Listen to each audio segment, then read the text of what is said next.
Sir, ಶಿಡ್ಲಘಟ್ಟದಲ್ಲಿ ಕಾಂಗ್ರೆಸ್ನ ಹೊಸ ಅಧ್ಯಾಯ ಅಂತ ಹೇಳ್ಬೋದು. ಪಕ್ಷೇತರ ಅಭ್ಯರ್ಥಿಯಾಗಿ ಸ್ಪರ್ಧಿಸಿದಂಥ ಪುಟ್ಟು ಆಂಜನೇಯಪ್ಪನವರನ್ನು ಮತ್ತು ರಾಜು ಗೌಡರನ್ನು ಒಂದು ಮಾಡಿದ್ದೀರಿ. ಮುಂದೆ ಯಾವ ಥರ ನಡೆಯುತ್ತೆ ಸರ್ ಇಲ್ಲಿ?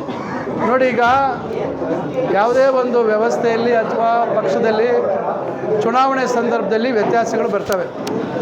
ಕಳೆದ ಚುನಾವಣೆಯಲ್ಲಿ ಆ ರೀತಿ ವ್ಯತ್ಯಾಸ ಆಗಿತ್ತು, ಪಕ್ಷಕ್ಕೂ ಭಾಳ ಹಿನ್ನಡೆ ಆಯಿತು.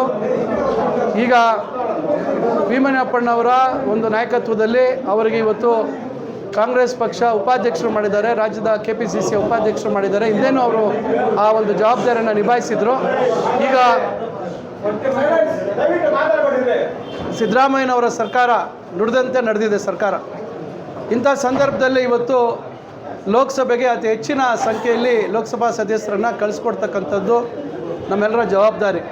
ಈ ನಿಟ್ಟಿನಲ್ಲಿ ಕಾಂಗ್ರೆಸ್ನ ಭದ್ರಕೋಟೆ ಆಗಿರ್ತಕ್ಕಂಥ ಶಿಡ್ಲಘಟ್ಟದಲ್ಲಿ ಏನು ವ್ಯತ್ಯಾಸಗಳಾಗಿತ್ತು ಅವನ್ನು ಸರಿ ಮಾಡಿ ಒಗ್ಗಟ್ಟಾಗಿ ಭೀಮಣ್ಣಪ್ಪನವರ ಮಾರ್ಗದರ್ಶನದಲ್ಲಿ ಶಶಿ ಅವರ ಒಂದು ಸಹಕಾರದೊಂದಿಗೆ ರಾಜೀವ್ ಗೌಡರು, ಪುಟ್ಟು ಆಂಜನೇಯಪ್ಪನವರಿಬ್ಬರು ಒಟ್ಟಾಗಿ ಇವತ್ತು ಪಕ್ಷವನ್ನು ಮುನ್ನಡೆಸ್ತಕ್ಕಂಥ ಜವಾಬ್ದಾರಿಯನ್ನು ಇವತ್ತು ನಾವು ಕೊಡುವಂಥ ಪ್ರಯತ್ನ ಮಾಡಿದ್ದೀವಿ.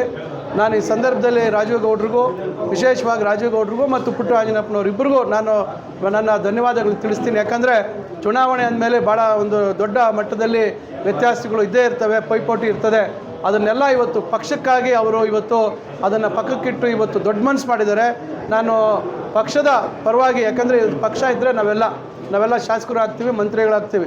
ಪಕ್ಷ ಇಲ್ಲ ಅಂದರೆ ಯಾರೂ ಇಲ್ಲ. ಅದರಿಂದ ಪಕ್ಷಕ್ಕಾಗಿ ಅವರು ಇವತ್ತು ದೊಡ್ಡ ನನ್ನ ಪ್ರಕಾರ ಎಷ್ಟೇ ಮನಸ್ಸಿಗೆ ನೋವಾಗಿದ್ದರೂ ಕೂಡ ಪಕ್ಷಕ್ಕಾಗಿ ತ್ಯಾಗ ಮಾಡ್ತಕ್ಕಂಥ ನಿಟ್ಟಿನಲ್ಲಿ ಇವತ್ತು ಅವರಿಬ್ಬರು ವಿಶೇಷವಾಗಿ ರಾಜೀವ್ ಗೌಡರು ಆಮೇಲೆ ಪುಟ್ಟು ಆಂಜನೇಯಪ್ಪನವರು ಹಿಂದೆ ಪಕ್ಷದಲ್ಲಿ ಇದ್ದಂಥವ್ರೆ. ಆದರೆ ಸಮಸ್ಯೆಗಳಾಗಿತ್ತು, ಆದರೆ ಮುಂದೆ ಆ ರೀತಿ ಆಗದೆ ರೀತಿಯಲ್ಲಿ ಒಟ್ಟಾಗೆ ಇವತ್ತು ನಾವು ಶಿಡ್ಲಘಟ್ಟದಲ್ಲಿ ಕಾಂಗ್ರೆಸ್ ಪಕ್ಷದ ಕಾರ್ಯಕರ್ತರ ರಕ್ಷಣೆಗೆ ಆಗಬೇಕು ಅಂತಕ್ಕಂಥ ದೃಷ್ಟಿಯಲ್ಲಿ ನಾವು ಇವತ್ತು ಎಲ್ಲ ಒಟ್ಟಾಗಿ ಈ ಚುನಾವಣೆಯನ್ನು ಎದುರಿಸ್ತಕ್ಕಂಥ ಕೆಲಸ ಮಾಡ್ತಾಯಿದ್ದೀವಿ.